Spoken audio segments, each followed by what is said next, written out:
Muy bien, vamos a iniciar entonces con Alejo Carpentier. Voy a compartirles pantalla. El prólogo que nosotros habíamos ya introducido el día martes de este librito que él tiene muy interesante sobre su viaje que hace a Haití, del cual escribe toda una novela alrededor de lo que él va viendo, El reino de este mundo es el título del libro. Vamos ahora a leer el prólogo donde habla justamente sobre lo real maravilloso. Entonces la idea es poder comenzar con esto. Yo no sé. Yo todavía no estoy tan bien de la garganta. No sé si, Juan, no sé si nos podrías ayudar con la lectura del prólogo. Eh, la idea es, por ahí capaz y te voy interrumpiendo si hay algo que acotar, pero que nos vayas leyendo ahí con calma, tranquilo nada más para ir avanzando suavemente con el prólogo, si te parece. Claro, sí, sí, no hay problema. Bien, voy a comenzar entonces. Solamente voy a hablar un poquito sobre esta cita con la que inicia el prólogo y de ahí ya te dejo a ti. Miren lo que dice, ¿no? Está tomado de los trabajos de Persiles y Segismunda, que para los que no sepamos es un libro que escribió Miguel de Cervantes en 1617. Se publica, Cervantes muere en 1615, y según el mismo decir de Miguel de Cervantes, este librito de los trabajos es más importante para él que el mismo Quijote. Entonces miren lo interesante de esto, ¿no? Si alguno se atreve a leer los trabajos de Persiles y Segismundo, es una pareja, ¿sí?, de amantes que emprenden un viaje desde la parte norte de España hasta Roma, ¿sí? Y viajan pasando por un montón de circunstancias hasta llegar juntos y ver si es que el amor realmente logra perdurar en ese viaje, pasando todos los riesgos y peligros hasta concretarse ahí en la ciudad eterna, ¿no? Que es Roma. Es un viaje no solamente terreno, sino espiritual. Bueno, en ese libro hay una cita que aquí toma el prólogo, que lo toma Alejo Carpentier, donde dice, lo que se ha de entender de esto de convertirse en lobos es que hay una enfermedad a quien llaman los médicos manía lupina. Y lo que quiero que nosotros tomemos en cuenta es justamente esto, ¿no? En los trabajos de Persil y Segismundo se habla sobre la manía lupina. ¿Qué es la manía lupina? Es lo que nosotros conocemos o lo que podríamos nosotros haber escuchado como la licantropía, ¿no? Esto de que las personas crean que son lobos, ¿no? Licantropía viene justamente de licos, lobo, y tropos o antropos, hombre, ¿no? Hombre lobo. Esta es una tradición ya muy antigua. Nosotros encontramos, por ejemplo, el mito del rey Licón, ¿no? Este rey de Arcadia, que en una hecatombe que él celebra, así nos cuenta las Metamorfosis de Ovidio, Licaón ofrece una hecatombe. Recordemos que hecatombe era la muerte o el sacrificio de 100 bueyes para Zeus o para Atenea. Hecatombe viene de hécatos, 100 y bous, buey, ¿no? Entonces ofrece este hecatombe que era, imagínense lo que es matar 100 bueyes. Si a un buey nomás, ¿cuánta comida se puede hacer? Imagínense en 100, ¿no? Bueno, esos 100 bueyes se mataban. Resulta que en uno de esos hecatombes que se celebraban baja Zeus convertido en mendigo. Esto es muy común en la mitología griega, que el dios se transforme en mendigo. Después, esto lo tomará la tradición cristiana. Recordemos del mismo pasaje del Evangelio donde dice, ¿no? Tuve hambre y me diste de comer, tuve sed y me vestiste, era extranjero y me acogiste, ¿no? Es esta idea, la misma idea griega de que el Dios se hace mendigo, se hace extranjero, se hace hambriento, se hace sediento. ¿Qué es lo que tenía que hacer el huésped? Tres cosas fundamentales, ¿no? Frente al mendigo. Dar de comer, dar de beber y lavar los pies. ¿Por qué? Porque el mendigo podía ser Zeus, podía ser el propio Dios. Miren esta concepción tan bonita de la hospitalidad griega. Bueno, llega Zeus a la hecatombe de Licaón. Licaón sospecha que este que ha llegado es Zeus y dice, le voy a probar al Dios. Y para probarle, no le da carne de buey, como debería haberle dado, sino le da carne de humanos. Inclusive dicen, no se logra poner de acuerdo vídeo, que fue carne de su propio hijo el que sacrificó y le dio a Zeus. Claro, Zeus entra en cólera, Zeus se da cuenta que esa carne no es de buey, es de humano, y lo que hace es le transforma en lobo. De ahí viene la tradición de la licantropía, que después siguió avanzando, ya nosotros encontramos en los tratados de Galeno, por ejemplo, de Hipócrates, de esta enfermedad descrita como personas que alucinaban, que se creían lobos y se comían a otras personas, asesinaban, mataban, tenían cuestiones así feroces. Y ya en el siglo XIX esto se tomó como una forma de esquizofrenia, ¿no? Y ya la psicología lo comenzó a poner incluso en los manuales diciendo que la licantropía era uno de los trastornos esquizofrénicos donde las personas se creían lobos. Y de ahí, bueno, tenemos toda una tradición también que la rescata Hollywood con el hombre lobo. Pero a lo que voy es lo siguiente, y perdón que me haya ido tanto, pero es un tema apasionante. Para Cervantes, la manía lupina no era un mito, ni tampoco era una cuestión que podríamos nosotros decir sobrenatural, era una enfermedad real. Entonces, cuando él cita la manía lupina, no lo hace para nosotros tener una especie de magia en medio de la narración. Lo hace porque está en la realidad la manía lupina, ¿ya? Y eso le va a dar un realce distinto al relato. Bueno, así inaugura el prólogo Carpentier, porque nos va a decir un poco eso. En América Latina no hace falta inventar nada. La realidad que escriben, la realidad que se refleja en la literatura, que parece mentira, no, en realidad está pasándonos. Es como si yo, por ejemplo, escribiera sobre las limpias que hacen en los mercados de Quito. No me hace falta a mí inventarme nada, eso pasa en la realidad. Que en el relato, si lo lee una persona que no sea de Quito, que no tenga esa tradición, va a ver eso y va a decir, ¿cómo que le limpian, le pasan el huevo y el huevo sale negro y cosas así? Eso parece magia. No, no es magia. Eso pasa en la vida real, en la vida cotidiana nuestra. Igual como la manía lupina pasaba en Cervantes y todo lo tomaban normal, lo mismo va a pasar con realismo mágico. Por eso es tan importante este primer cita con la que inicia el prólogo. Así que bueno, con ese preámbulo ya un poco introduciéndonos de qué se va a tratar el Juan, que nos comience a ver con la lectura. No la vamos a terminar ahora, vamos a hacerla por parte, vamos a leer unos 5 minutitos nada más y de ahí vamos a pasar ya a la lectura del capítulo. Así que adelante, Juan, comenzamos entonces. Bien. A finales del año 1943 Perdón tuve que la te suerte de interrumpa, poder visitar. perdóname de nuevo. Cabe recalcar, vamos a encontrar un montón de lugares y de nombres, como ahorita van a ver, todos son de Haití por si acaso, y no hace falta ubicarnos geográficamente porque realmente no son importantes, pero para que sepamos que estamos en Haití. Así que ahora sí, Juan, no sé si puedes empezar de nuevo, por favor.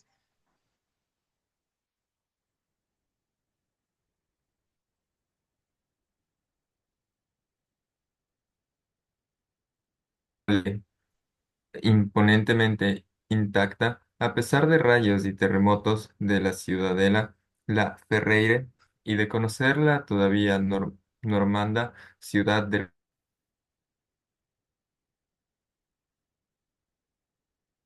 los balcones, conduce al Palacio de Cantería, habitado antaño por Paulina Bonaparte.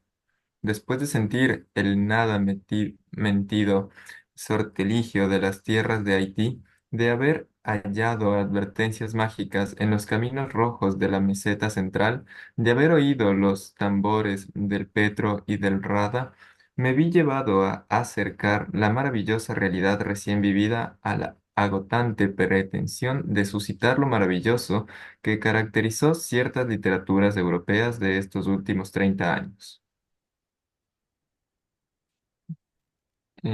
Ya. Lo maravilloso buscado a través de los viejos clies de la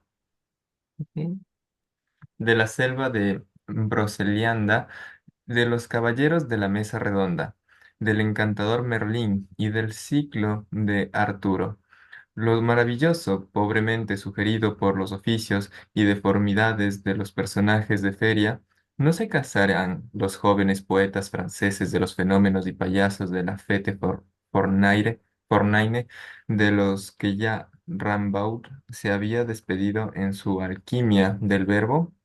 Lo maravilloso, obtenido con trucos de predigistación, reuniéndose objetos que para nada suelen encontrarse, la vieja y embustera historia del encuentro fortuito del paraguas y de la máquina de coser sobre una mesa de disección, generador de las cucharas de Armiño, los caracoles en el taxi pluvioso, la cabeza del león en la pelvis de una viuda, de las exposiciones surrealistas, o todavía lo maravilloso literario, el rey de la Julieta de Sade, el supermacho de Harry, el monje de Lewis, la utilería escalofriante de la novela negra inglesa, fantasmas, sacerdotes, emparedados, licantropía, manos clavadas sobre la puerta de un castillo. Pero A fuerza de querer suscitar lo maravilloso a todo trance, los dramaturgos se hacen burócratas, invocando por medio de fórmulas consabidas que hacen de ciertas pinturas un monótono baratillo, de relojes amelcochados, de maniquíes, de costurera, de vagos monumentos fálicos. Lo maravilloso se queda en paraguas, o langosta, o máquina de coser, o lo que sea, sobre una mesa de disección en el interior de un cuarto triste en un desierto de rocas. Ahí, esperamos un ratito. Miren, quisiera remarcar esto de acá. Pero a fuerza de querer suscitar lo maravilloso a todo trance, los taumaturgos se hacen burócratas. Miren qué interesante, ¿no? Es decir, a fuerza de imaginar cosas para que parezcan maravillosas, el creador, el taumaturgo, lo que termina siendo es una especie de repetidor, una especie de oficinista. ¿Qué es el burócrata en el fondo? Es aquel que carece de pasión, de arte, de libertad, ¿no? De imaginación.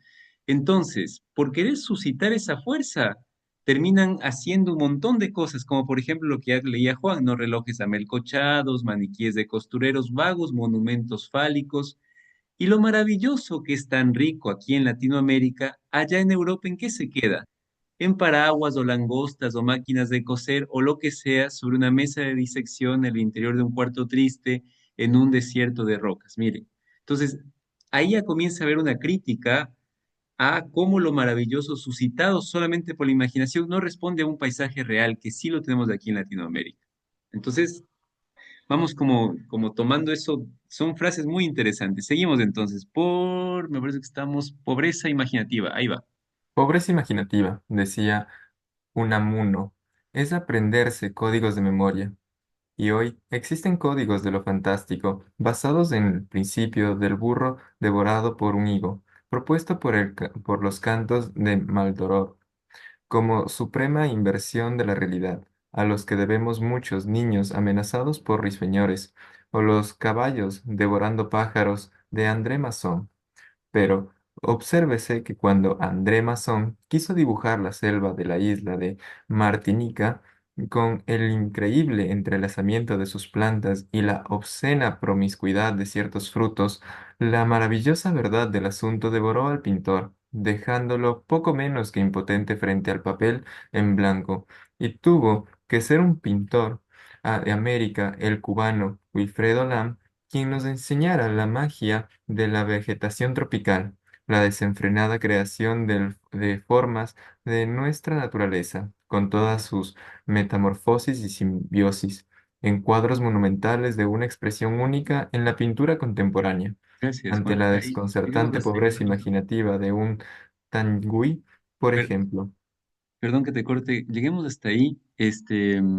Miren entonces, ¿no? Mientras que André Masson quiere pintar ese entrecruzamiento de plantas, quiere hacer una selva, no lo logra, ¿no?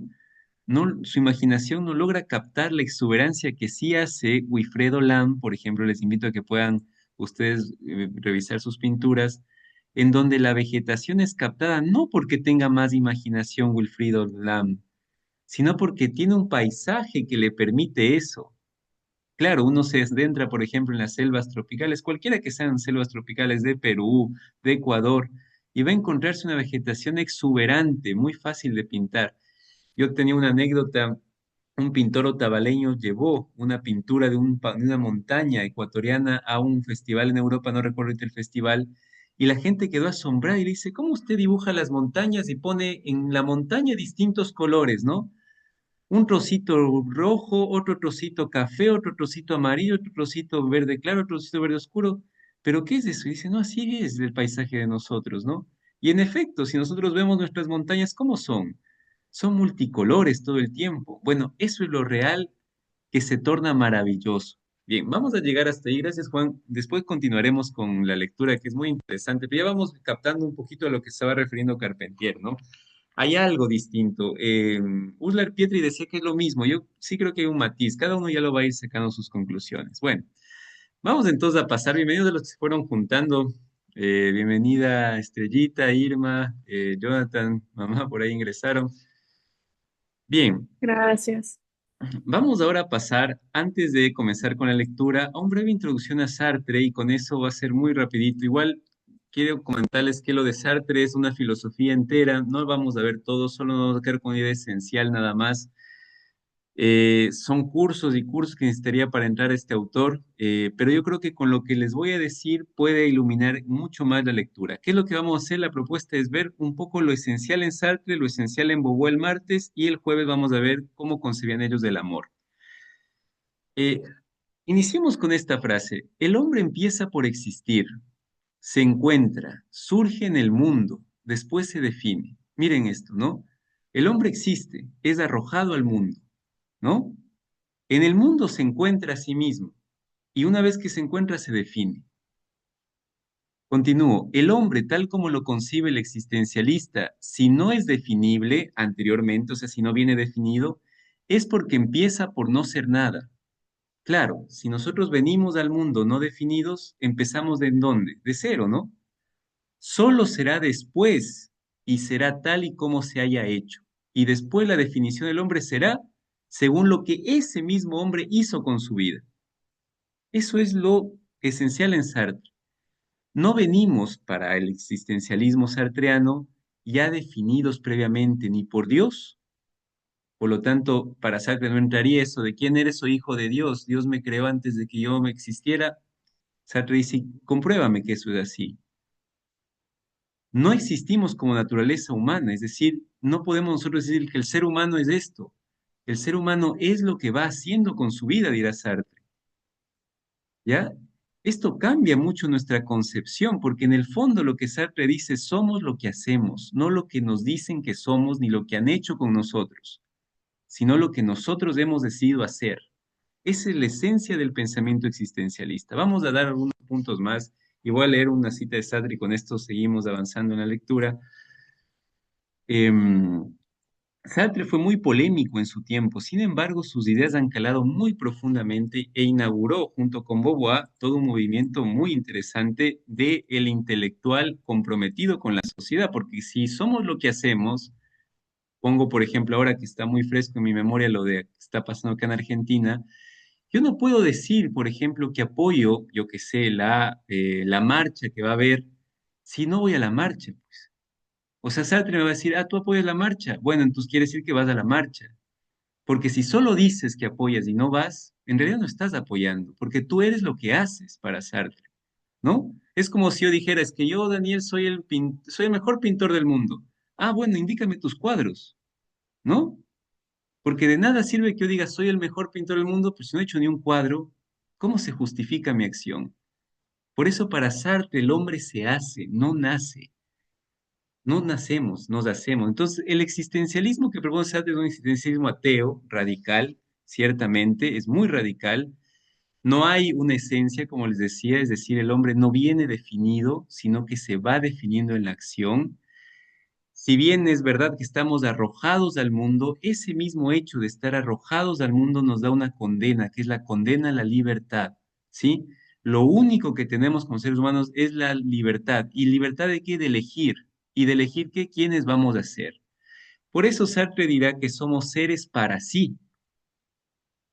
Somos seres que estamos hechos para nosotros elegir y no somos seres en sí.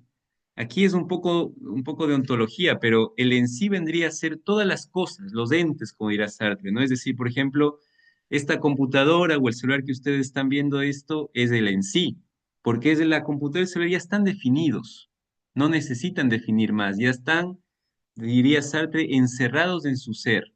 La silla es silla, ¿no? No se define más como silla. La mesa es mesa, el celular es celular, pero el hombre no. El hombre se puede todavía definir. ¿Hasta cuándo? Hasta cuando muere. Solamente cuando morimos pasamos de ser para sí a ser en sí. Ejemplo claro. Digamos que yo doy clase, soy profesor.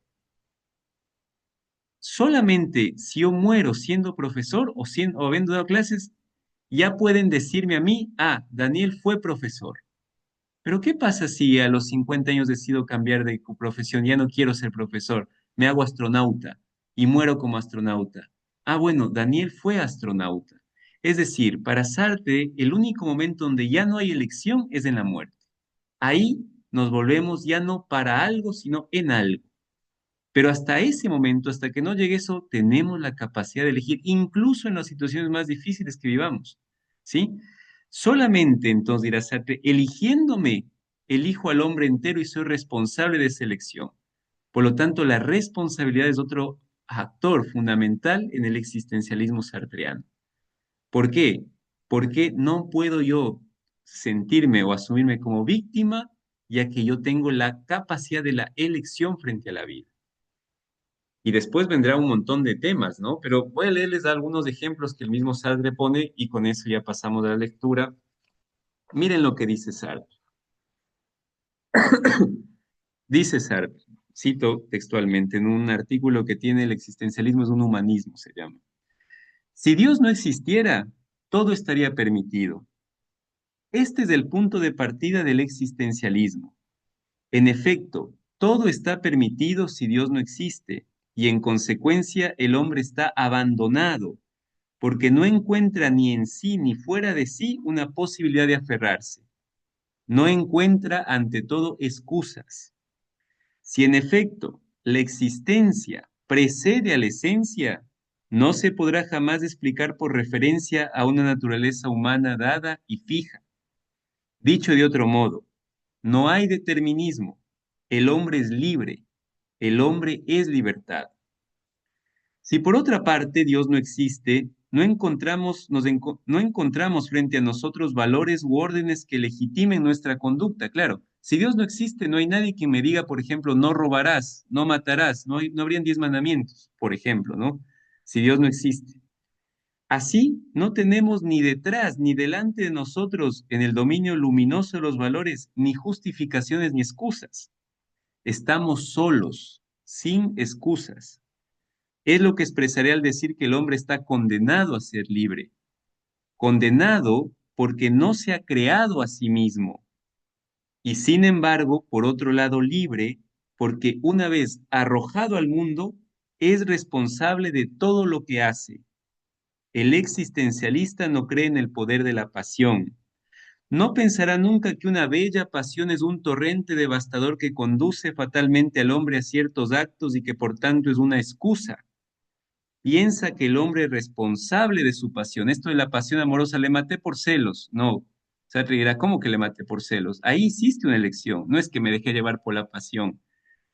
El existencialista tampoco pensará que el hombre puede encontrar socorro en un signo dado, en la tierra que lo orientará, porque piensa que el hombre descifra por sí mismo el signo como prefiere.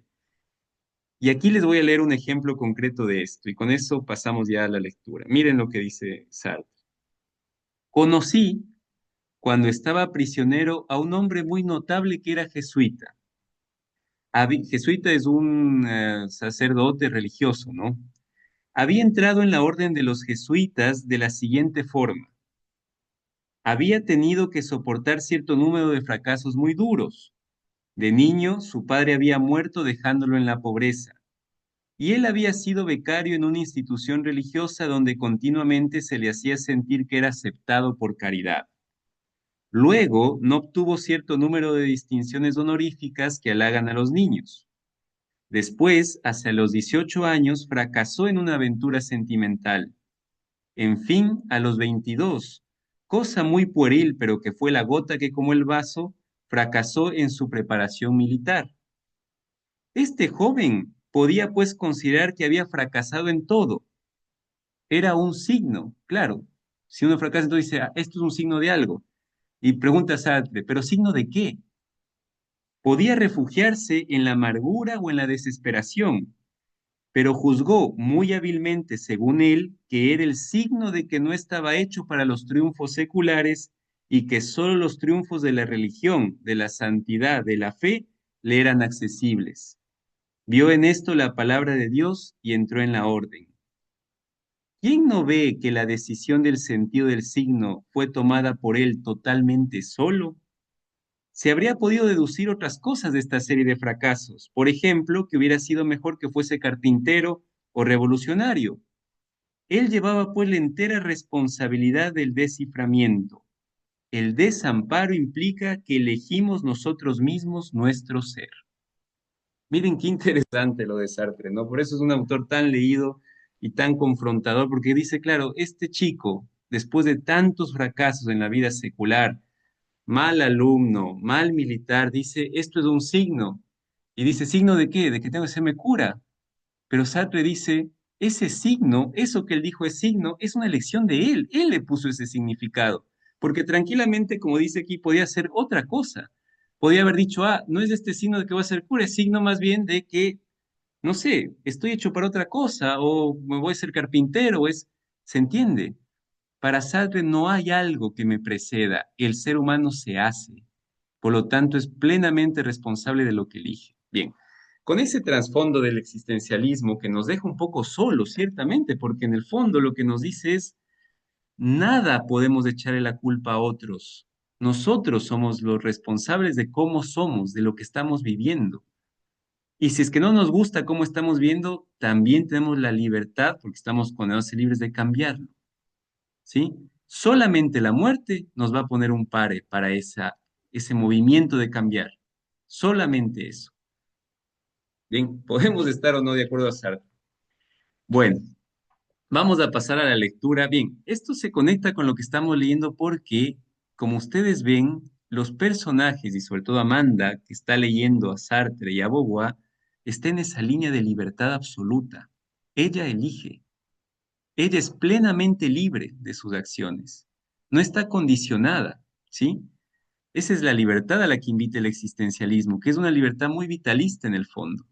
Ya iremos de reflexionar. Ahora, Simone de Beauvoir también va en esa línea, pero con el feminismo plantea otra cosa interesantísima, que lo vamos a ver el martes, si es que es posible abarcar todo lo que plantea en poco tiempo. Bueno, iniciamos entonces con la lectura ahora de nuestro librito. Nos hemos quedado en el capítulo 8. Vamos a iniciar. No sé quién quisiera vernos con la lectura de hoy. Podría, Dani. Perfecto, Irma, muy bien. No sé si alguien más Bueno, se te apunta. ayudo. Genial, Juan, gracias. Denme un ratito nada más que tengo que ubicarme acá donde estamos. Eh, a ver, capítulo 8 ahí está. Listo, voy a compartirles pantalla. Entonces, Irma, Juan, no sé si alguien más se quisiera apuntar para cerrar, porque para estar tres por lo menos. No le he escuchado a Jonathan, no sé si nos puedes ayudar, Jonathan. ¿Qué tal? Buenas noches con todos. Lo que pasa, Dani, que mi internet es demasiado intermitente, entonces se me corta Dale, y no me van a entender, es por eso. no te preocupes, ahí te reemplazamos entonces. A mi mamá y él la mano. Perfecto, listos. Vamos entonces. Arrancamos entonces, Irma, capítulo 8. Listo. Uy, perdón un ratito. Adelante. Capítulo 8. Ese periodo habría quedado sumido en la confusión de los recuerdos antiguos y desdibujados por el tiempo, a no ser por las cartas que intercambiaron Clara y Blanca. Esa nutrida correspondencia preservó los acontecimientos, salvándolos de la nebulosa de los hechos improbables. Desde la primera carta que recibió de su hija, después de su matrimonio, Clara pudo adivinar que la separación con Blanca no sería por mucho tiempo. Sin decirle a nadie, arregló una de las más asoleadas y amplias habitaciones de la casa para esperarla. Allí instaló la cuna de bronce donde había criado a sus 3 hijos. Blanca nunca pudo explicar a su madre las razones por las cuales había aceptado casarse, porque ni ella misma las sabía. Analizando el pasado, cuando ya era una mujer madura, llegó a la conclusión de que la causa principal fue el miedo que sentía por su padre. Desde que era una criatura de pecho, había conocido la fuerza irracional de su ira y estaba acostumbrado a obedecerle. Su embarazo y la noticia de que Pedro III estaba muerto terminaron por decidirla. Sin embargo, se propuso desde el momento que aceptó el enlace con Jean de Santigny que jamás consumaría el matrimonio.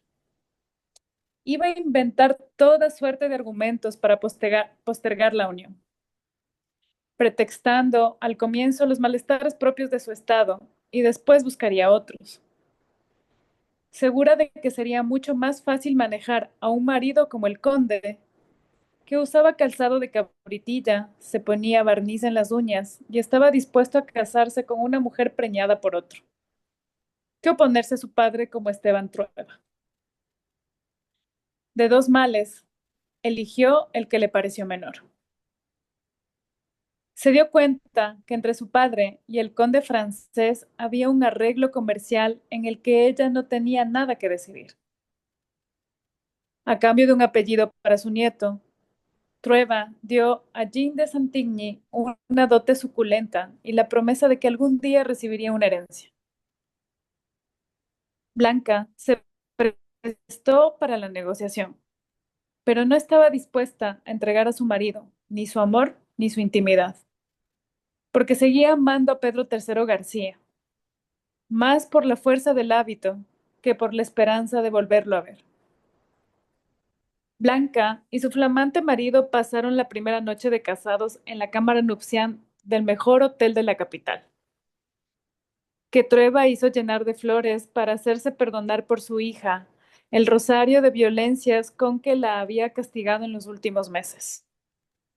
Para su sorpresa, Blanca no tuvo necesidad de fingir una jaqueca, porque una vez que se encontraron solos, Jean abandonó el papel de novio que le daba besitos en el cuello y le elegía los mejores langostinos para dárselos en la boca, y pareció olvidar por completo sus seductores modales de galán de cine mudo, para transformarse en el hermano que había sido para ella en los paseos del campo, cuando iban a merendar sobre la hierba con la máquina fotográfica y los libros en francés.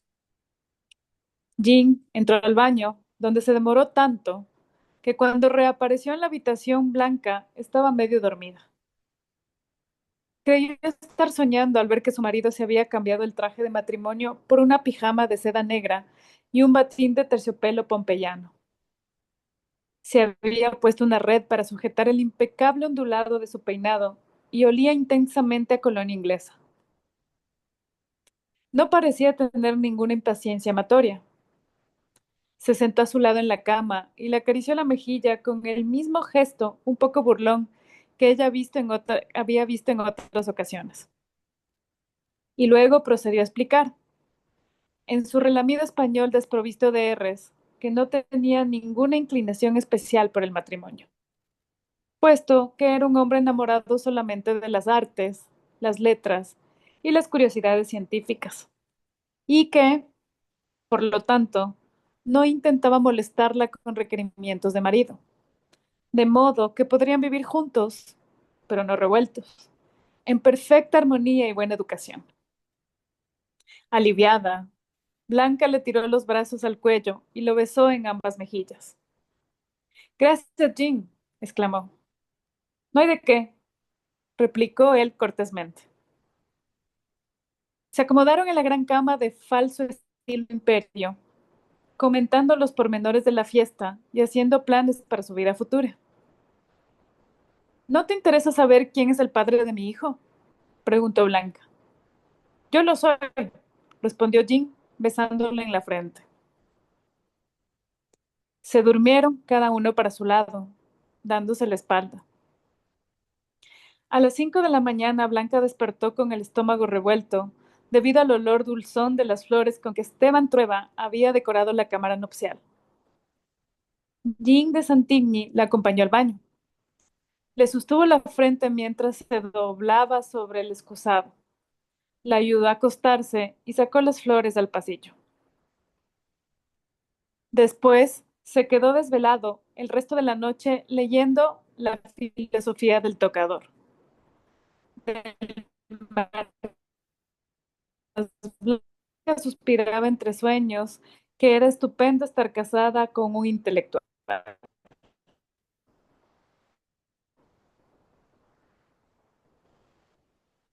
Al día siguiente, Jean fue al banco a su nueva posición económica. Entretanto, Blanca, Aburrida de aguardarlo en el hall del hotel, decidió ir a visitar a su madre. Se colocó su mejor sombrero de mañana y partió en un coche de alquiler a la gran casa de la esquina, donde el resto de su familia estaba almorzando en silencio. Todavía rencorosos y cansados por los sobresaltos de la boda y la resaca de las últimas peleas. Al verla entrar al comedor, su padre dio un grito de horror. ¿Qué hace aquí, hija? Rugió. Nada. Vengo a verlos, murmuró Blanca aterrada. Está loca. ¿No se da cuenta que si alguien la ve, va a decir que su marido la devolvió en plena luna de miel? Van a decir que no era virgen. Es que no lo era, papá. Esteban estuvo a punto de cruzarle la cara de un bofetón, pero Jaime se puso por delante con tanta determinación que se limitó a insultarla por su estupidez.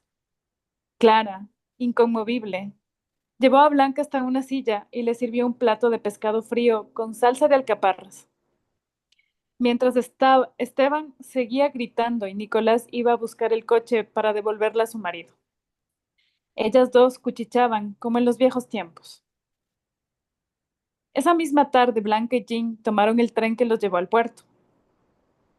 Allí se embarcaron en un transatlántico inglés.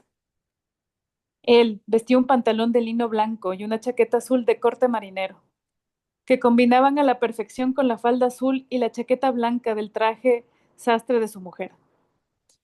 4 días más tarde, el buque los depositó con la más olvidada provincia del norte, donde sus elegantes ropas de viaje y sus maletas de cocodrilo pasaron desapercibidas en el bochornoso calor seco de la hora de la siesta.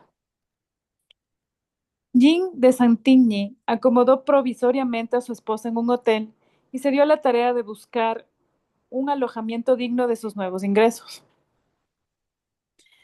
A las 24 horas, la pequeña sociedad provinciana estaba enterada que había un conde auténtico entre ellos. Eso facilitó mucho las cosas para Jean. Pudo alquilar una antigua mansión que había pertenecido a una de las grandes fortunas de los tiempos del salitre, antes que se inventaran el sustituto sintético que envió toda la región al carajo. La casa estaba algo mustia y abandonada, como todo lo demás por allí.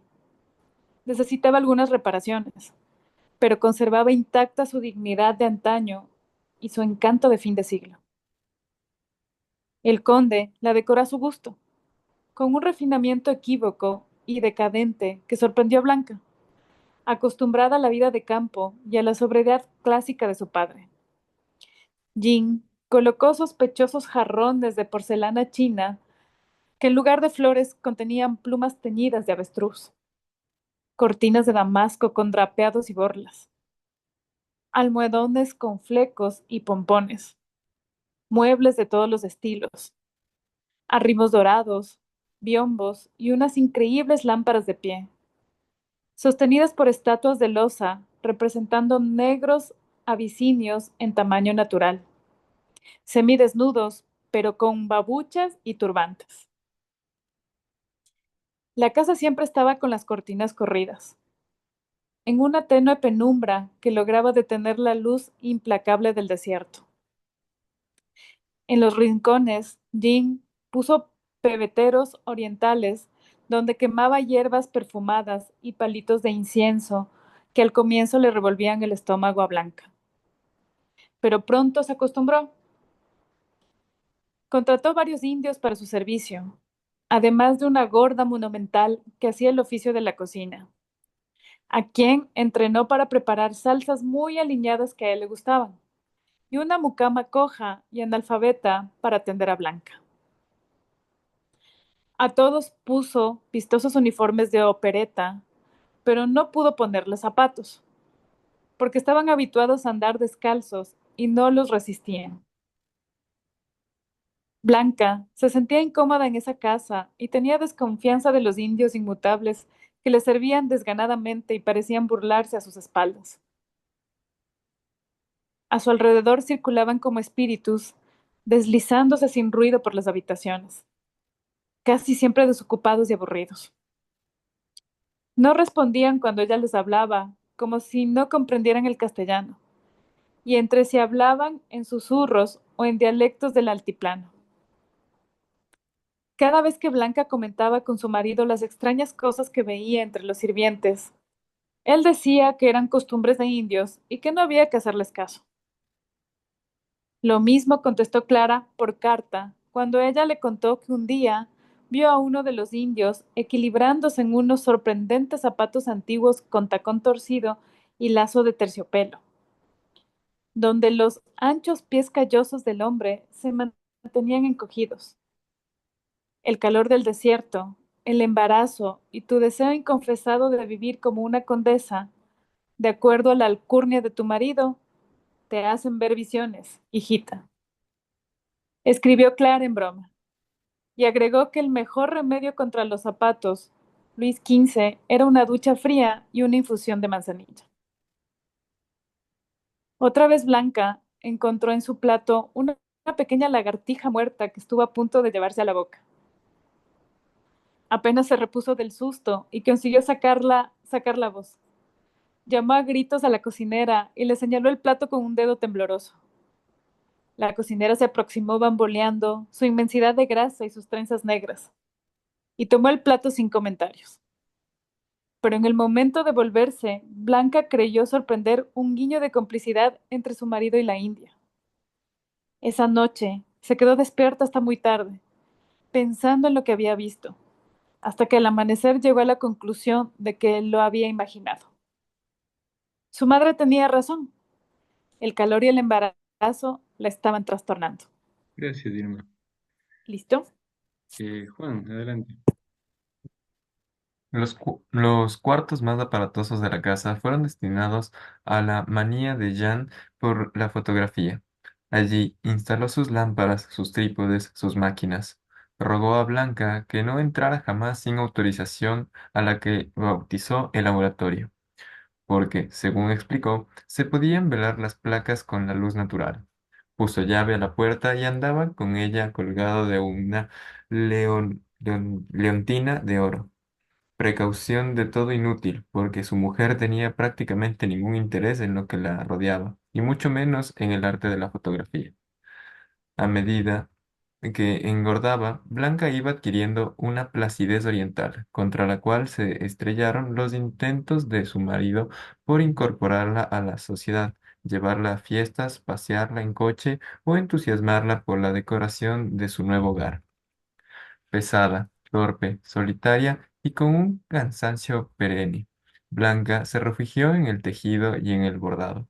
Pasaba gran parte del día durmiendo y en sus horas de vigilia fabricaba minúsculas piezas de ropa para un ajuar rosado, porque estaba segura que darían a luz una niña tal como su madre con ella. Desarrolló un sistema de comunicación con la criatura que estaba gestando y fue volcándose hacia su interior en un silencioso e interrumpido diálogo. En sus cartas describía su vida retirada y melancólica y se refería a su esposo con ciega simpatía, como un hombre fino, discreto y considerado. Así fue estableciendo, sin proponérselo, la leyenda de que Jan de Santilli era casi un príncipe, sin mencionar el hecho de que aspiraba cocaína por la nariz y fumaba opio por las tardes, porque estaba segura de que sus padres no sabrían comprenderlo. Disponía de toda un ala de la mansión para ella. Allí había arreglado sus cuarteles y allí amontonaba todo lo que estaba preparando para la llegada de su hija. Jan decía que 50 niños no alcanzarían a ponerse toda esa ropa y jugar con esa cantidad de juguetes, pero la única diversión que Blanca tenía era salir a recorrer el reducido comercio de la ciudad y comprar todo lo que veía en color de rosa para bebé. El día que se le iba en bordar mantillas, tejer zapatitos de lana, decorar canastillos, ordenar las pilas de camisas, de baberos, de pañales, repasar las sábanas bordadas. Después de la siesta, escribía a su madre y a veces a su hermano Jaime. Y cuando el sol se ponía y refrescaba un poco, iba a caminar por los alrededores para desentumecer las piernas. En la noche se reunía con su esposo en el gran comedor de la casa, donde los negros de loza, parados en sus rincones, iluminaban la escena con su luz de prostíbulo. Se sentaba uno en cada extremo de la mesa, puesta con el mantel largo, cristalería y vajilla completa, y adornaba con flores artificiales, porque en esa región inhóspita no las había naturales. Los servía siempre el mismo indio, impasible y silencioso, que mantenía en la boca rodando en permanencia la verde bola de hojas de coca con que se sustentaba. No era un sirviente común y no cumplía ninguna función específica dentro de la organización doméstica. Tampoco era su fuerte servir la mesa. Ya no dominaba ni fuentes ni cubiertos y terminaba por tirarles la comida de cualquier modo. Blanca tuvo que indicarle en alguna ocasión que por favor no agarrara las papas con la mano para ponérselas en el plato, pero Jean de Santingy lo estimaba por alguna misteriosa razón y lo estaba entrenando para que fuera su ayudante en el laboratorio. Si no puede hablar como un cristiano, menos podrá tomar retratos, observó Blanca cuando se enteró. Aquel indio fue el que Blanca creyó ver luciendo tacones Luis XV. Los primeros meses de su vida de casada transcurrieron apacibles y aburridos. La tendencia natural de Blanca al aislamiento y a la soledad se acentuó. Se negó a la vida social y Jean de Santingy acabó por ir solo a las numerosas invitaciones que recibían. Después, cuando llegaba a la casa, se burlaba frente a la Blanca de la cursilería de esas familias antañosas y rancias donde las señoritas andaban con chaperona y los caballeros usaban escapulario. Blanca pudo hacer la vida ociosa para la cual tenía vocación, mientras su marido se dedicaba a esos pequeños placeres que solo el dinero puede pagar y a los que había tenido que renunciar por tan largo tiempo. Salía todas las noches a jugar al casino y su mujer calculó que debía perder grandes sumas de dinero, porque al final del mes había invariablemente una fila de acreedores en la puerta. Jan tenía una idea muy peculiar sobre la economía doméstica. Se compró un automóvil último modelo, con asientos forrados en piel de leopardo y perillas doradas, digno de un príncipe árabe, el más grande y ostentoso que se había visto nunca por esos lados. Estableció una red de contactos misteriosos que le permitieron comprar antigüedades, especialmente porcelana francesa de estilo barroco, por la cual sentía debilidad. También metió en el país cajones de licores finos que pasaba por la aduana sin problemas. Sus contrabandos entraban a la casa por la puerta de servicio y salían intactos por la puerta principal rumbo a otros sitios, donde Jan los consumía en parrandas secretas o bien vendía a un precio exorbitante. En la casa no recibían visitas y a las pocas semanas las señoras de la localidad dejaron de llamar a Blanca. Se había corrido el rumor que era orgullosa, altanera y de mala salud, lo cual aumentó la simpatía general por el conde francés, quien adquirió fama de marido paciente y sufrido. Blanca se llevaba bien con su esposo. Las únicas oportunidades en que discutían era cuando ella intentaba averiguar sobre las finanzas familiares. No podía explicarse que Jan se diera el lujo de comprar porcelana y pasear en ese vehículo atigrado, si no le alcanzaba el dinero para pagar la cuenta del chino del almacén ni los sueldos de los numerosos sirvientes. Jan se negaba a hablar del asunto, con el pretexto de que esas eran responsabilidades propiamente masculinas y que ella no tenía necesidad de llenar su cabecita de gorrión con problemas que no estaban en su capacidad de comprender. Blanca supuso que la cuenta de Jan de Santingi con Esteban Trueba tenía fondos ilimitados y ante la imposibilidad de llegar a un acuerdo con él, acabó por desentenderse de esos problemas. Vegetaba como una flor de otro clima, dentro de esa casa, enclavada en arenales, rodeada de indios insólitos que parecían existir en otra dimensión, sorprendido a menudo pequeños detalles que la inducían a dudar de su propia cordura. La realidad le parecía desdibujada, como si aquel sol implacable que borraba los colores también hubiera deformado las cosas que lo rodean y hubiera convertido a los seres humanos en sombras sigilosas. En el sopor de esos meses, Blanca, protegida por las criaturas que creían en su interior, olvidó la magnitud de su desgracia. Dejó de pensar en Pedro III García con con la impremiante urgencia con que lo hacían antes y se refugió en recuerdos dulces y desteñidos que podía evocar en todo momento. Su sensualidad estaba adormecida y en las raras ocasiones en que meditaba sobre su desafortunado destino, se complacía imaginándose a sí misma flotando en una nebulosa, sin penas y sin alegrías, alejada de las cosas brutales de la vida, aislada, con su hija, como única compañía. Llegó a pensar que había perdido para siempre la capacidad de amar y que el ardor de su carne se había callado definitivamente. Pasaba interminables horas contemplando el paisaje pálido que se extendía delante de su ventana. La casa quedaba en el límite de la ciudad, rodeada por algunos árboles raquíticos que resistían el acoso implacable del desierto. Por el lado norte, el viento destruía toda forma de vegetación y se podía ver la inmensa planicie de dunas y cerros lejanos temblando en en la reverberación de la luz. En el día la agobiaba el sofoco de ese sol de plomo, y por las noches temblaba de frío entre las sábanas de su cama, defendiéndose de las heladas con bolsas de agua caliente y chales de lana. Miraba el cielo desnudo y límpido, buscando el vestigio de una nube, con la esperanza de que alguna vez cayera una gota de lluvia que aliviara la oprimente aspereza de ese valle lunar. Los meses transcurrían inmutables, sin más diversión que las cartas de su madre, en las que contaba de la campaña política de su padre, de las locuras de Nicolás, de las extravagancias de Jaime, que vivía como un cura pero andaba con ojos de enamorados. Clara le sugirió en una de sus cartas que para tener las manos ocupadas volviera a sus nacimientos. Ella lo intentó. Se hizo mandar la arcilla especial que estaba acostumbrado a usar en las Tres Marías. Organizó su taller en la parte posterior de la cocina y puso un par de indios a construir un horno para cocer las figuras de cerámica. Pero Jean de Santilly se burlaba de su afán artístico, diciendo que si era para mantener las manos ocupadas, mejor tejía botines y aprendía a hacer pastelitos de hojaldre.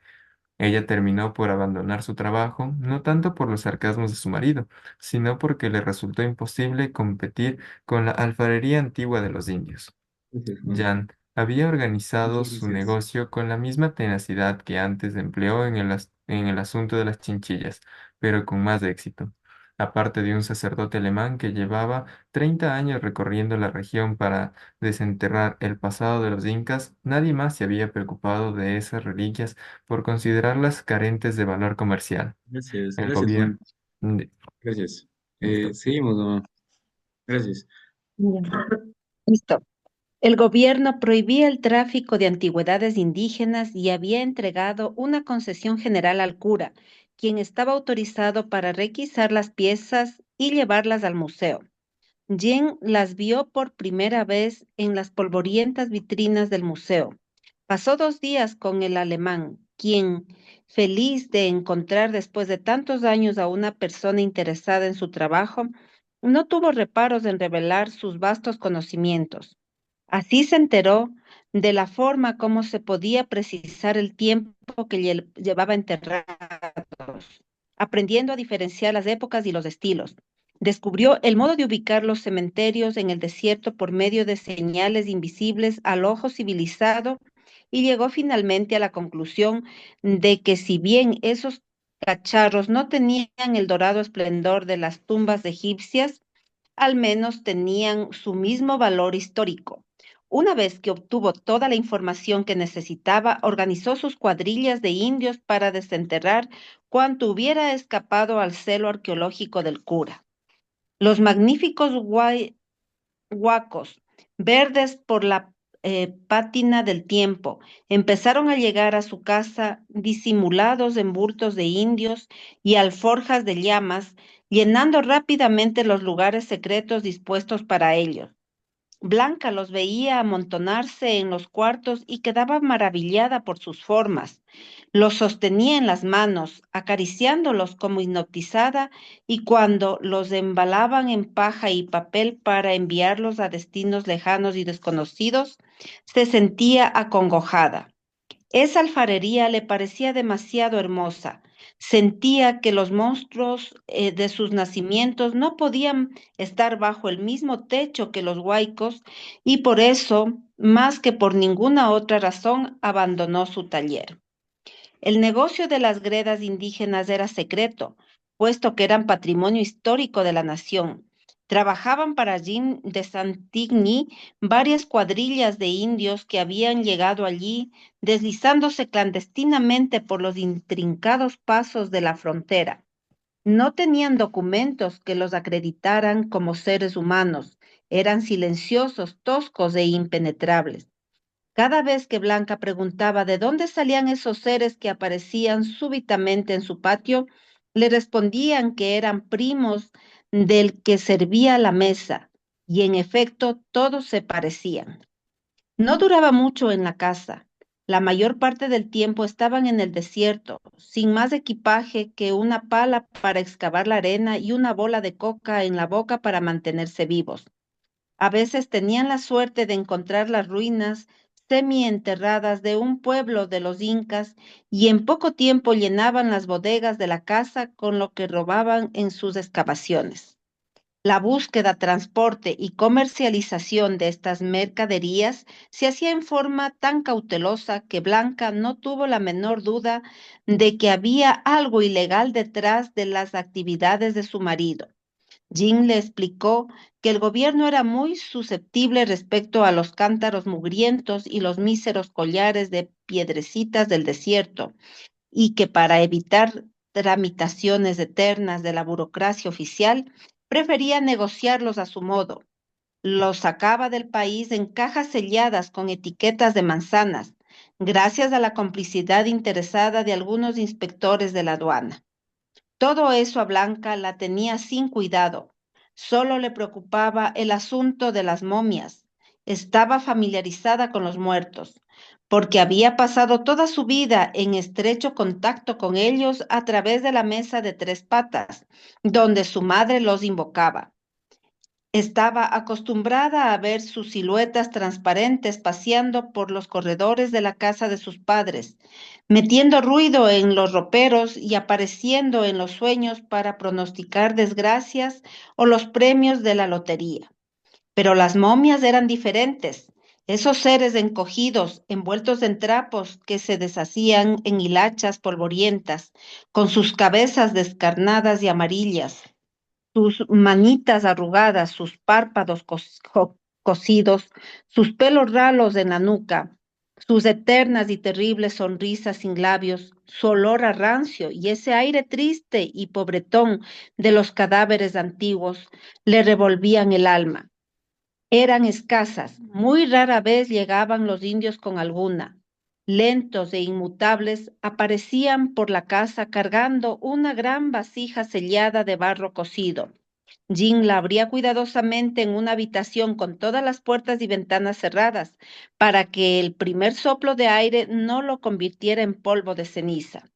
En el interior de la vasija aparecía la momia, como un hueso de un fruto extraño, encogida en posición fetal, envuelta en sus harapos, acompañada por las miserables tesoros de collares de dientes y muñecos de trapo. Eran mucho más apreciadas que los demás objetos que sacaban de las tumbas, porque los coleccionistas privados y algunos museos extranjeros las pagaban muy bien. Blanca se preguntaba qué tipo de persona podía coleccionar muertos y dónde los pondría. No podía imaginar una momia como parte del decorado de un salón, pero Jean de Saint-Igny le decía que acomodadas en una urna de cristal podían ser más valiosas que cualquier obra de arte para un millonario europeo. Las momias eran difíciles de colocar en el mercado, transportar y pasar por la aduana, de modo que a veces permanecían varias semanas en las bodegas de la casa, esperando su turno para emprender el largo viaje al extranjero. Blanca soñaba con ellas, tenía alucinaciones, creía verlas andar por los corredores en la punta de los pies, pequeñas como gnomos solapados y furtivos. Cerraba la puerta de su habitación, metía la cabeza debajo de las sábanas y pasaba horas así, temblando, rezando y llamando a su madre con la fuerza del pensamiento. Se, se lo contó a Clara en sus cartas y ésta respondió que no debía temer a los muertos, sino a los vivos, porque a pesar de su mala fama, nunca se supo que las momias atacaran a nadie. Por el contrario, eran de naturaleza más bien tímida. Fortalecida por los consejos de su madre, Blanca decidió espiarlas. Las esperaba silenciosamente, vigilando por la puerta entreabierta de su habitación. Pronto tuvo la certeza de que se paseaban por la casa, arrastrando sus patitas infantiles por las alfombras, cuchicheando como escolares, empujándose, pasando todas las noches en pequeños grupos de 2 o 3, siempre en dirección al laboratorio fotográfico de Jean de Satigny. A veces creía oír unos gemidos lejanos de ultratumba y sufría arrebatos incontrolables de terror. Llamaba a gritos a su marido, pero nadie acudía y ella tenía demasiado miedo para cruzar toda la casa y buscarlo. Con la salida de los primeros rayos del sol, Blanca recuperaba la cordura y el control de sus nervios atormentados. Se daba cuenta de que sus angustias nocturnas eran fruto de la imaginación febril que había heredado de su madre y se tranquilizaba, hasta que volvían a caer las sombras de la noche y recomenzaba su ciclo de espanto. Un día no soportó más la tensión que sentía a medida que se acercaba la noche y decidió hablar de las momias con Jean. Estaban cenando, cuando ella le contó de los paseos, los susurros y los gritos sofocados. Jean de Sactigny se quedó petrificado con el tenedor en la mano y la boca abierta. El indio que iba entrando al comedor con la bandeja dio un traspié y el pollo asado rodó debajo de la silla. Jim desplegó todo su encanto, firmeza y sentido de la lógica para convencerla de que le estaban fallando los nervios y que nada de eso ocurría en realidad, sino que era producto de su sobresaltada fantasía. Blanca fingió aceptar su razonamiento, pero le pareció muy sospechosa la vehemencia de su marido, que habitualmente no prestaba atención a sus problemas, así como la cara del sirviente, que por una vez perdió su inmutable expresión de ídolo y se le desorbitaron un poco los ojos. Decidió entonces para sus adentros que había llegado la hora de investigar a fondo el asunto de las momias transmutantes. Esa noche se despidió temprano, después de anunciar a su marido que pensaba tomar un tranquilizante para dormir. En su lugar, bebió una taza grande de café negro y se apostó junto a la puerta dispuesta a pasar muchas horas de vigilia. Sintió los primeros pasitos alrededor de la medianoche. Abrió la puerta con mucha cautela y asomó la cabeza. En el preciso instante en que una pequeña figura agazapada pasaba por el fondo del corredor. Esta vez estaba segura de que no lo había soñado, pero debido al peso de su vientre necesitó casi un minuto para alcanzar el corredor. La noche estaba fría y soplaba la brisa del desierto. Se hacía crujir los viejos artesonados de la casa e hinchaban las cortinas como negras velas en alta mar.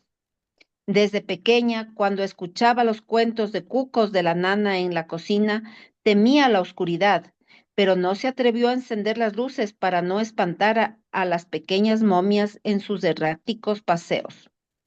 De pronto rompió el espeso silencio de la noche un grito ronco, amortiguado como si saliera del fondo de un ataúd, o al menos eso pensó Blanca. Comenzaba a ser víctima de la morbosa fascinación de las cosas de ultratumba. Se inmovilizó, con el corazón a punto de saltarle por la boca, pero un segundo gemido la sacó del ensimismamiento, dándole fuerzas para avanzar hasta la puerta del laboratorio de Jim de Santigny. Trató de abrirla, pero estaba con llave. Pegó la cara a la puerta y entonces sintió claramente murmullos, gritos sofocados y risas, y ya no tuvo dudas de que algo estaba ocurriendo con las momias. Regresó a su habitación confortada por la convicción de que no eran sus nervios los que le estaban fallando, sino que algo atroz ocurría en el antro secreto de su marido. Al día siguiente, Blanca esperó que Jean de Satigny terminara su meticuloso aseo personal, desayunara con su parsimonia habitual, leyera su periódico hasta la última página y finalmente saliera en su diario paseo matinal, sin que nada en su plácida indiferencia de futura madre delatara su feroz determinación. Cuando Jean salió, ella llamó al indio de los tacones altos y por primera vez le dio una orden. Gracias, Anda a la Dani. ciudad, perdón, Gracias. Muchas gracias. Hasta ya. ahí llegamos. Bueno, nos queda un poquito, en realidad, pero bueno, estamos ya en hora. Eh, bueno, terminaremos el día martes, ¿les parece? Porque creo que si es que nos alargamos, vamos a irnos muy noche. ¿Les parece bien?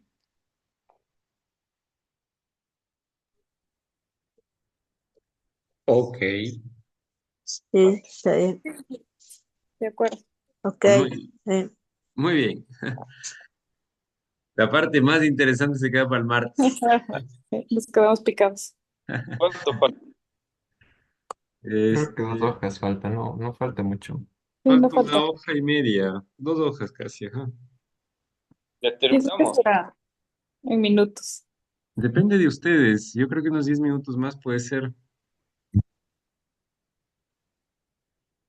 Hagámoslo entonces. Por mí no hay Yo creo que problema, sí, no, no no es falta mucho. mucho. Ajá, Sí, para no Sí. quedarnos a picados. disposición. Dale, dale.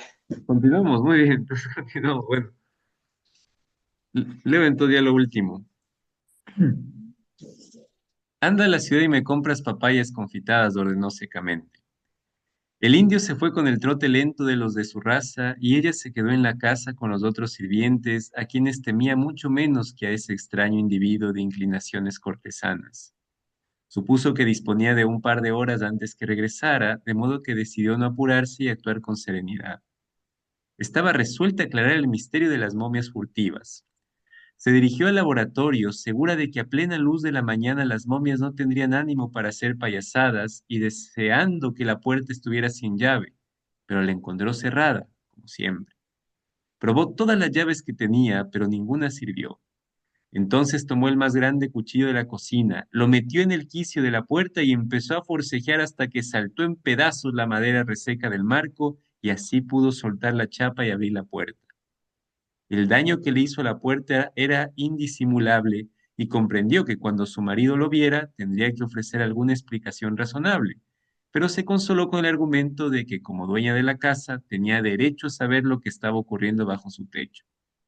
A pesar de su sentido práctico, que había resistido inconmovible más de 20 años el baile de la mesa de 3 patas y oír a su madre pronosticar lo impronosticable, al cruzar el umbral del laboratorio, Blanca estaba temblando. A tientas buscó el interruptor y encendió la luz. Se encontró en una espaciosa habitación con los muros pintados de negro y gruesas cortinas del mismo color en las ventanas, por donde no se colaba ni el más débil rayo de luz. El suelo estaba cubierto de gruesas alfombras oscuras y por todos lados vio los focos, las lámparas y las pantallas que había visto usar a Jan por primera vez durante el funeral de Pedro García, el viejo, cuando le dio por tomar retratos de los muertos y de los vivos, hasta que puso a todo el mundo en ascuas y los campesinos terminaron pateando las placas del suelo. Miró a su alrededor desconcertada. Estaba dentro de un escenario fantástico. Avanzó sorteando baúles abiertos que contenían ropajes emplumados de todas las épocas, pelucas rizadas y sombreros ostentosos. Se detuvo ante un trapecio dorado suspendido del techo, donde colgaba un muñeco desarticulado de proporciones humanas. Vio en un rincón una llama embalsamada, sobre las mesas botellas de licores ambarinos y en el suelo pieles de animales exóticos. Pero lo que más la sorprendió fueron las fotografías. Al verlas, se detuvo estupefacta. Las paredes del estudio de Jan Satigny estaban cubiertas de acongojantes escenas eróticas que revelaban la oculta naturaleza de su marido. Era Blanca era de gay. reacc- Blanca era de reacciones lentas y tardó un buen rato en asimilar lo que estaba viendo, porque carecía de experiencia en esos asuntos. Conocía el placer como una última y preciosa etapa en el largo camino que había recorrido con Pedro III, por donde había transitado sin prisa, con buen humor, en el marco de los bosques, los trigales, el río, bajo un inmenso cielo en el silencio del campo.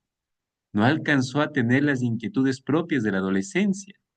Mientras sus compañeras en el colegio leían a escondidas novelas prohibidas con imaginarios galanes apasionados y vírgenes ansiosas por dejar de serlo, ella se sentaba a la sombra de los ciruelos en el patio de las monjas, cerraba los ojos y evocaba con total precisión la magnífica realidad de Pedro III García, encerrándola en sus brazos, recorriéndola con sus caricias y arrancándole de lo más profundo los mismos acordes que podía sacar a la guitarra.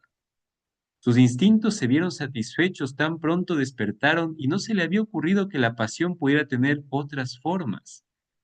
Esas escenas desordenadas y tormentosas eran una verdad 1000 veces más desconcertante que las momias escandalosas que había esperado encontrar. Reconoció los rostros de los sirvientes de la casa. Allí estaba toda la corte de los incas, desnuda como Dios la puso en el mundo, o mal cubierta por teatrales ropajes. Vio el insondable abismo entre los muslos de la cocinera, a la llama embalsamada cabalgando sobre la mucama coja y al indio impertérrito que le servía a la mesa.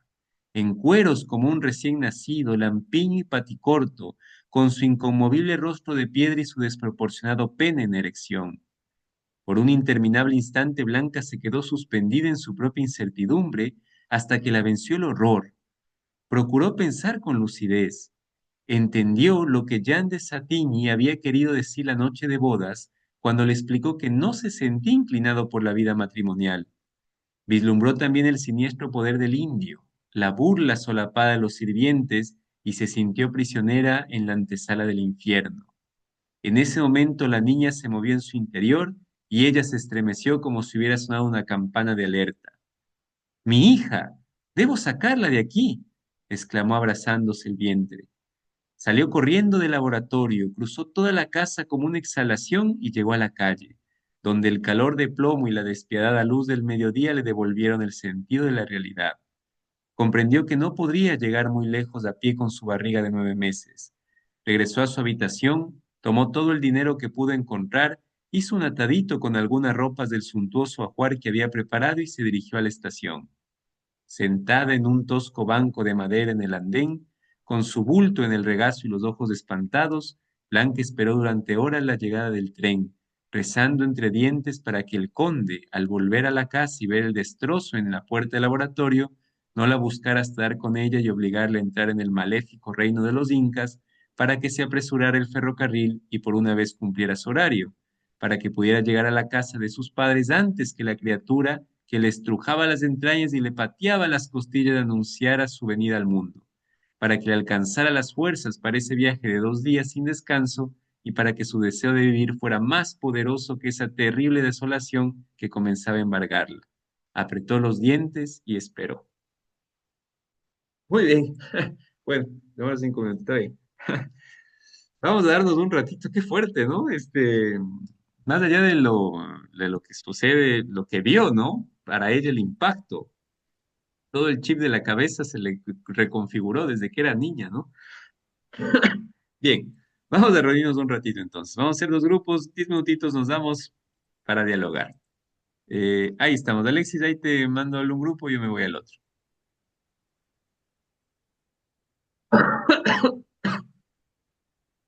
Ah, no se van todavía, ¿no? No, A ver, ahí sí, ahí creo. ¿Sí, no? Sí, ahí está.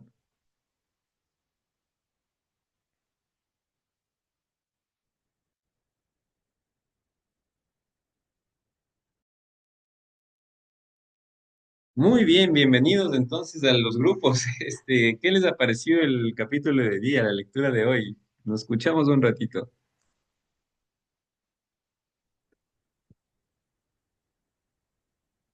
Buenas noches. Bueno, yo me he quedado así como también impresionada.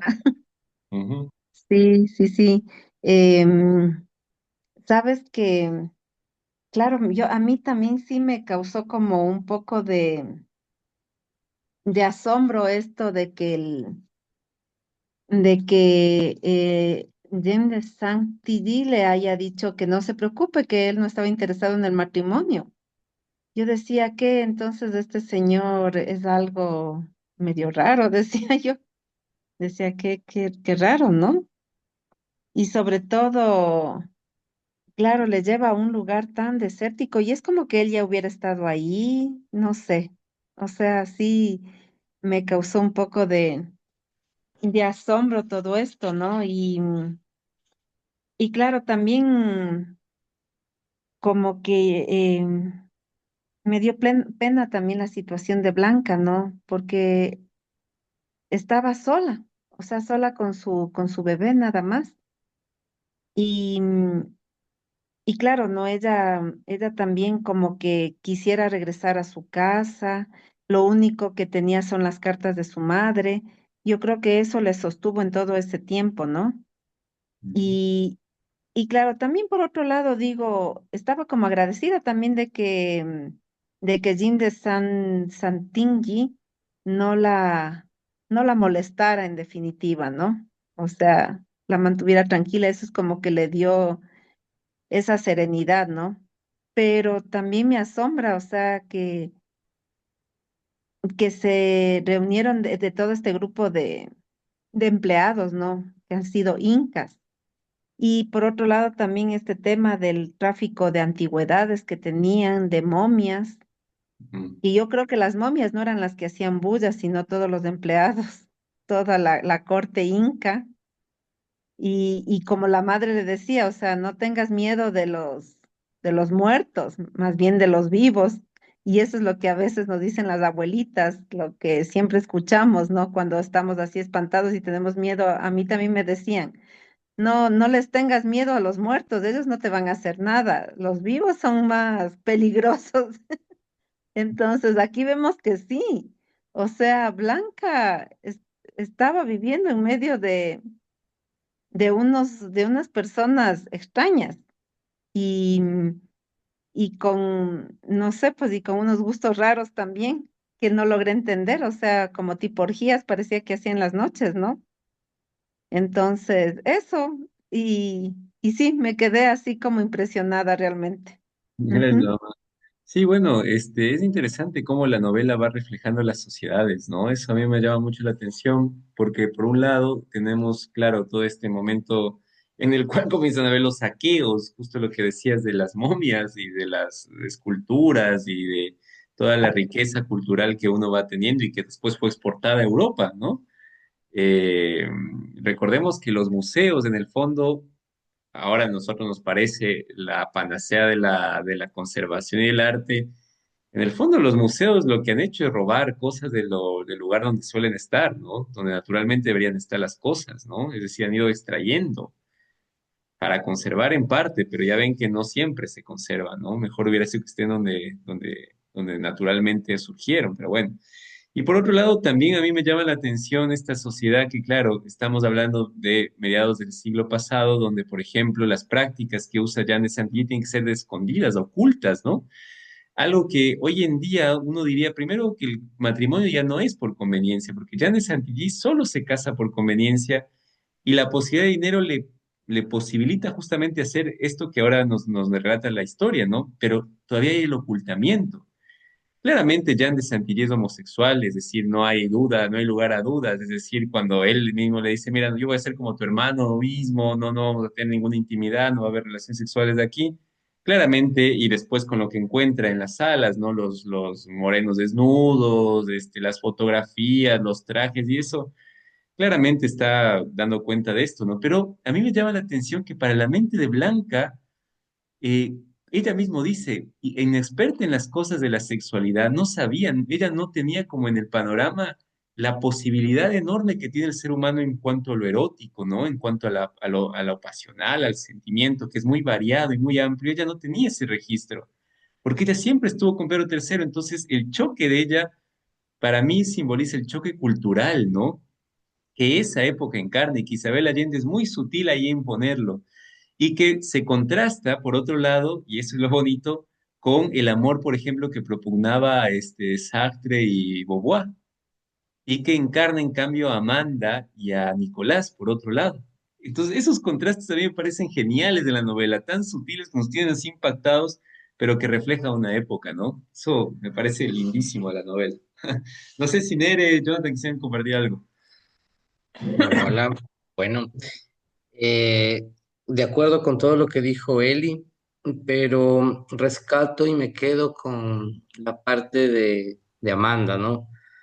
Creo que se topa el tema del aborto bastante fuerte, no sé, la forma en que lo hicieron fue decadente, todo así, en un lugar inadecuado. Y el diálogo donde, claro, Jaime mm, asume esto, ¿no? Sin tener nada de experiencia, me llama mucho la atención. Muy doloroso para ella, ¿no? Para Amanda. Y al mismo tiempo para Jaime, porque yo no estuve en las reuniones anteriores, me igualé y me di cuenta que, claro, él estaba como enamorado también de Amanda. Entonces, qué difícil en ese momento, yo me imagino, qué complicado, ¿no? La situación más que todo por el miedo de que pierda ya la vida, no sé, lo toman muy, muy así en esa parte en el diálogo, pero es una escena fuerte, cómo lo describe. Con eso me quedaría. Mm, Gracias. Sí, esa parte de del aborto, ¿no? Como tú mencionas, claro, por un lado está el tema de la libertad que hablábamos en la sala, pero por otro, como tú dices, una escena bastante dolorosa para ella, sobre todo, y para el que realmente le amaba y para el otro que también estaba ahí medio como niño todavía, ¿no? Otro tabú, ¿no? Que es bien, que es bien interesante porque digo, todos estos temas se van conectando, hemos ido pasando de época, realmente hemos ido como ascendiendo con Isabel Allende, eso a mí me confronta bastante porque eso es lo bonito, veo yo, del realismo mágico, ¿no? Que la literatura va uniendo también el tema de la sociedad y cómo va avanzando, ¿no? Con varios tópicos, ¿no? Que se van como gestando. Y este del aborto, uno de los grandes tópicos. Y me encanta la contraposición también de Clara, que no pregunta, no dice nada, ¿no? O sea, ella sabe lo que pasó y prefiere simplemente estar. Eso es muy bonito también, ¿no? Muy, muy bonito. Gracias, Jonathan. No sé si Nere, quisieras agregar algo más. Sí, muchas gracias. Bueno, sí, agregar simplemente que sí, cada vez engancha más este libro, eso sí es verdad. Eh, no sé, por un lado,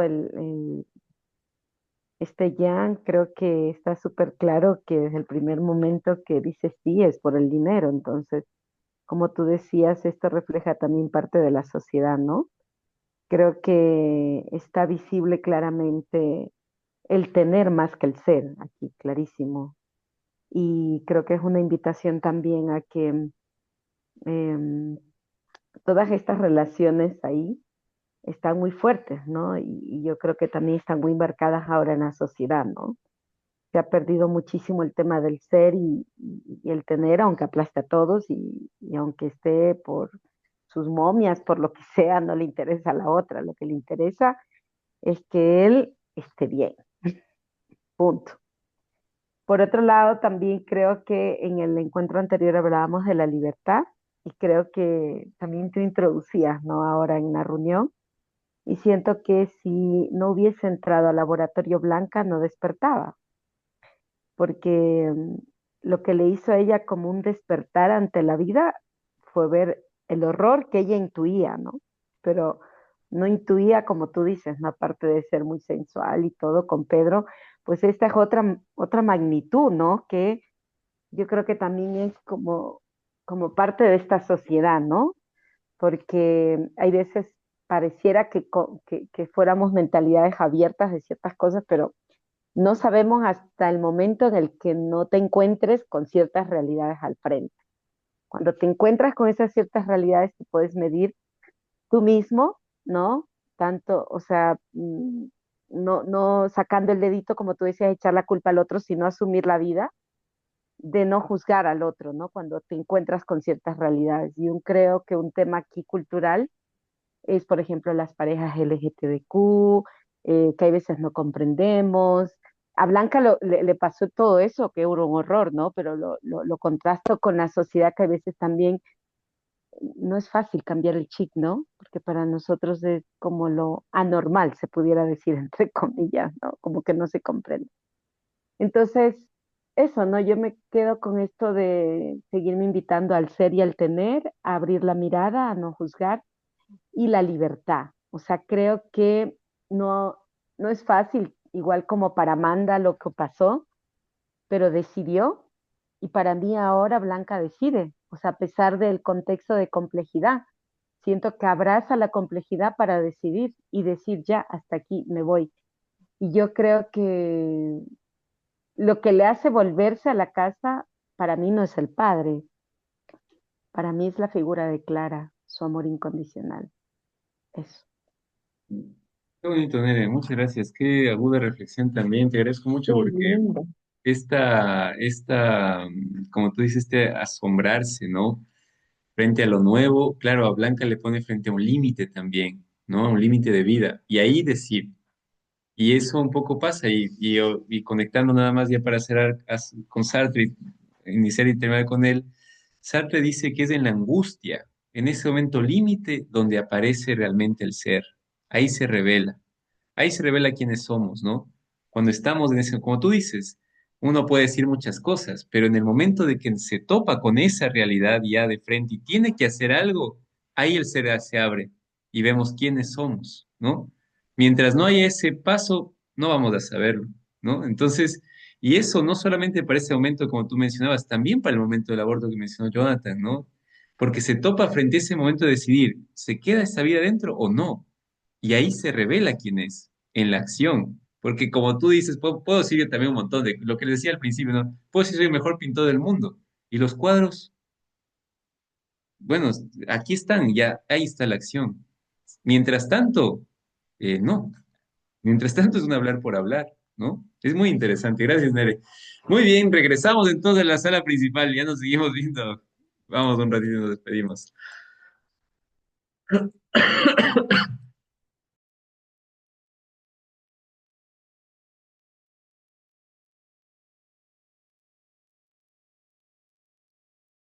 Muy bien, vamos Dani, ¿cómo vas con tu garganta? ¿Te estás tomando algo que te veo Uy, ahí?